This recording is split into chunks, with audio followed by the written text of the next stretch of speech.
All right, everybody, welcome back to the Western Southerner YouTube channel. So it's fall in the Idaho Rocky Mountains. The aspens are yellow, the air is nice and cool, and I'm going to take you guys on a road trip up Highway 75 along the Salmon River. This is one of my kind of favorite little corridors to travel up and down. There's great fishing, lots of camping, some cool little ghost towns and little sights to see along the way. So thanks for coming along and stay tuned.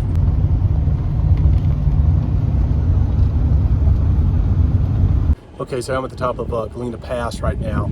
Those are the Galena Mountains back behind me. And this is the direction I came from. Down here is the Bigwood River.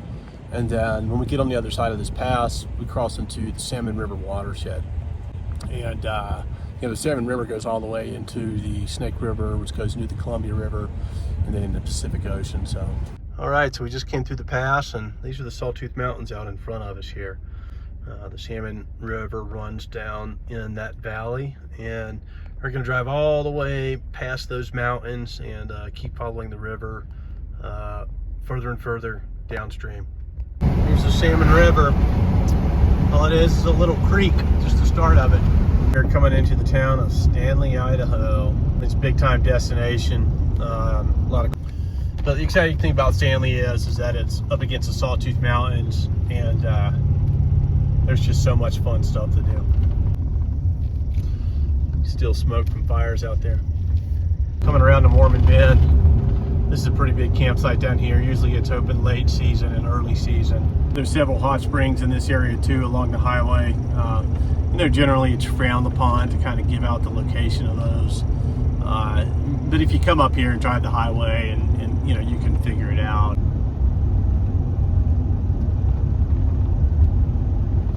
All right, so the Salmon River comes around this bend here and then goes down into what's called the Sunbeam Dam. You can see the remnants of the dam there, and pretty gnarly rapid to run. You can only run it at higher water. Actually got a video of some folks running it, and the lady popped out from the front of the boat.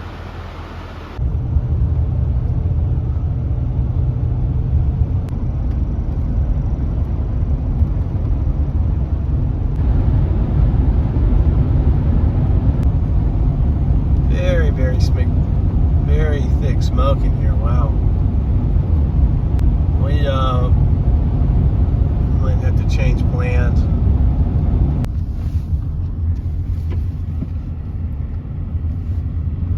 Deer.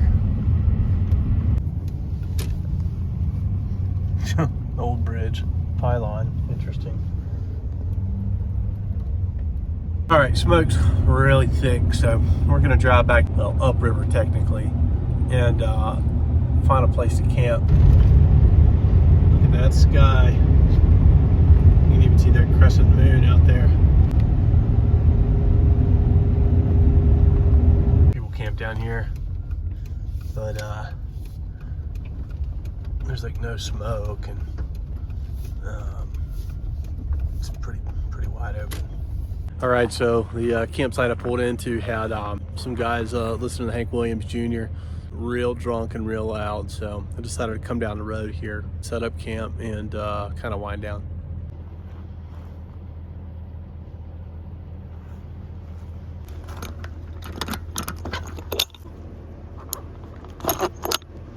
I'm pretty sure I forgot my headlamp, which sucks, so these little LED lights on the side are helpful.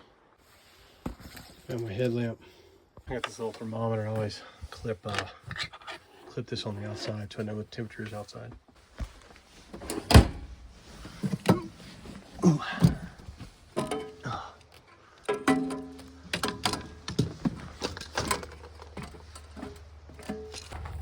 This is a cool slide. It's got a little picnic table, covered area. It gets really sunny, so this gives it some shade. I like to clip it right here. Yeah, accurate reading because it's suspended in the air. Forest Service latrine and a bunch of sage and some willows, and the river's right down there. You can probably kind of hear it. Oh yeah, Good stuff. Calling it a night. 33 degrees in the camper this morning. We're gonna get some coffee going.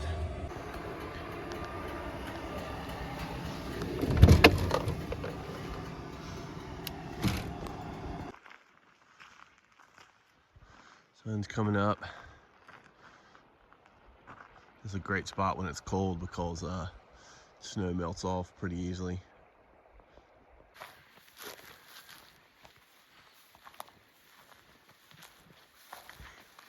This is called Deadman's Hole.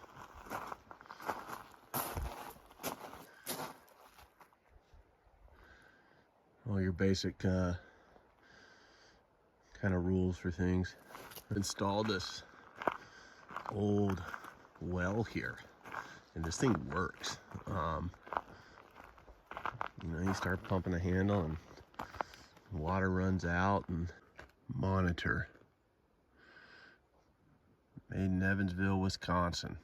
Baker Manufacturing. It's good to go.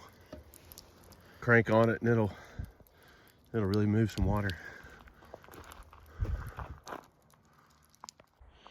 All right, so there's this really nice boat ramp down here too. We put in here and floated the stretch before. It's 35 degrees this morning. Our fishy friends are laying low right now. They'll probably be moving around later. So the part they actually call the Deadman's Hole is on the other side over here. I think the story is some cowboy or miner maybe tried to cross the river in the wintertime and was never seen again. I can't exactly remember. Here it is, Deadman's Hole right there. You can see the water's pretty still. It smells like fish over here. The river comes around, kind of rolls off that shoal into the hole, but then keeps going this way too. You can see the truck camper way out there. You can come around this other side and get down there and put a line in. Oh, there's a bald eagle. I don't know if you could see it. Right there. So I think what I'll do is check out the old Bayhorse ghost town up the road here. I think I can get there with the truck, and we'll kind of see what happens. Here's a pro tip. When you're bringing your camper down, be careful if you have your fly rod leaning against it. I just closed it up in here. I don't think I didn't snap it, but I may have mortally wounded it. Got the ice where the sprinklers are going. Huh. Right on the Bayhorse.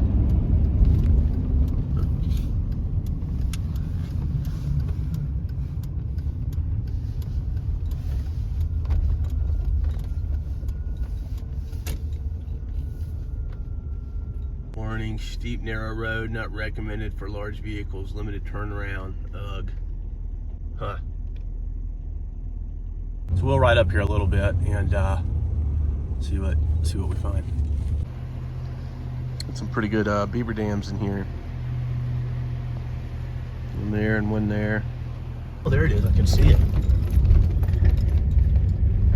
Cool. Oh yeah, look at that. Fee area. So you gotta pay to come in, I guess. It's open 9 to 5 every day. Oh, this is cool.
Old truck right there.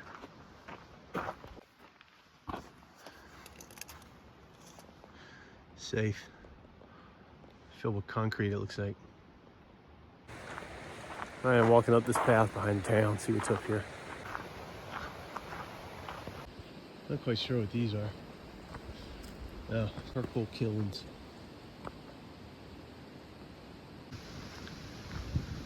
So they built those to make charcoal to run a smelter. Pretty impressive.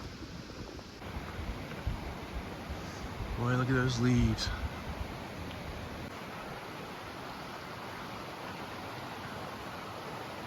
Pretty amazing. Pretty amazing operation. Okay, the old ghost town's pretty cool. You can get up there with a truck camper, no problem, or at least with the one I have.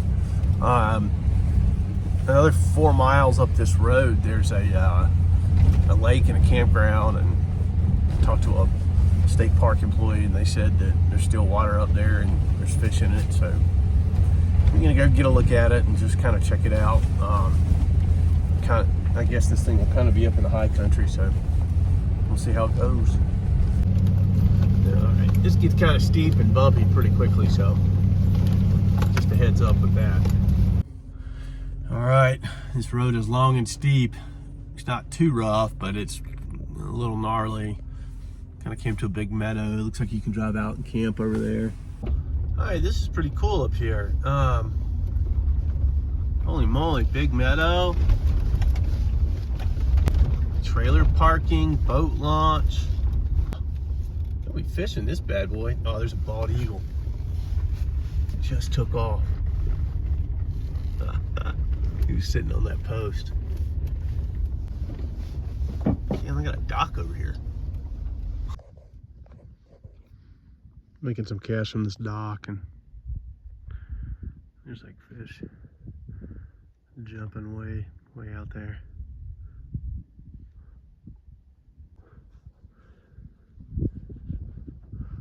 Pretty gorgeous up here.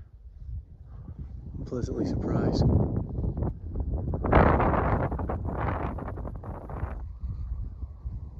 Windy. I was messing with the camera, I just hooked a fish and he got off.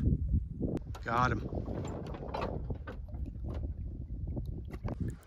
Nice rainbow. I love catching these mountain fish. Just got a nice rainbow, man. These fish are going crazy up here. Man, if I was hanging out here, I'd keep this thing. That's a nice fish. These are all stalker rainbows, right? You know, they're not, not anything too special, but I guess they get pretty mean pretty quick up here in this high mountain lake. Maybe we'll catch a couple more. Okay, so I came to this other side of the lake. There's another dock. I just actually spooked another bald eagle, or probably the same one, and he went over that way. He was up in this tree. So I'm gonna make my way out onto this dock carefully and see if I can nail a couple more of these fish jumping over here. All right, these fish are a little bit too far out, so didn't have any luck. Pretty nice lake. I'll definitely come back here in the late spring, early summer. I have a feeling that road is probably pretty good and not too snowy. And coming back here at a time when there's just more water in this lake in the springtime and the fish are really on fire, I think would be really cool. Bringing a canoe would be awesome too, so you could get out in the water. But great place. I've never been here, and this is my first time here, and I am impressed. So I'm driving down this road, and all the way up there, there's another like mill house or something for the mine, and a road up there.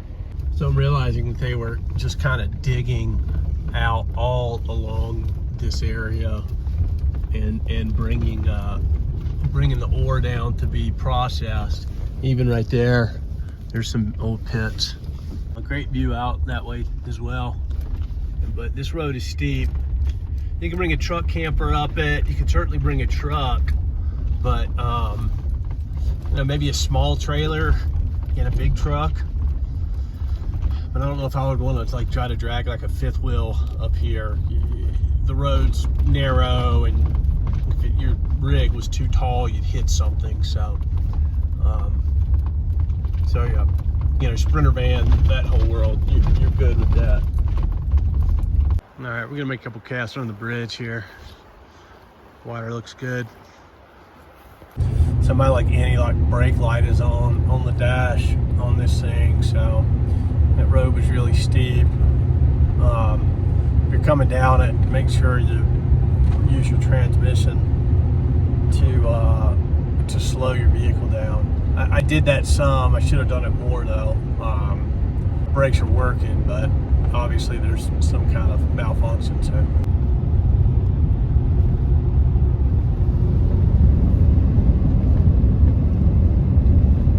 Curvy mountain roads. Coming back to the old Smoky Sawtooths.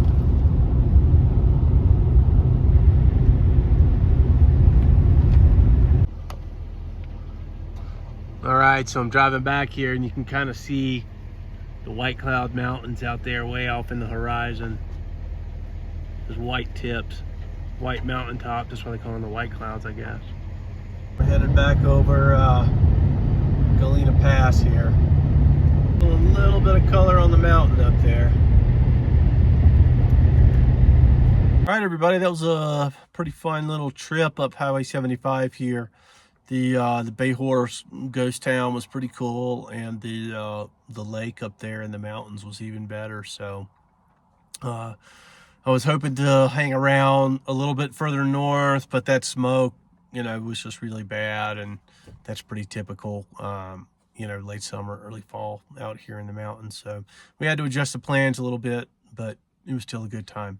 Like and subscribe if you liked the video, and stay tuned for next time. Take care.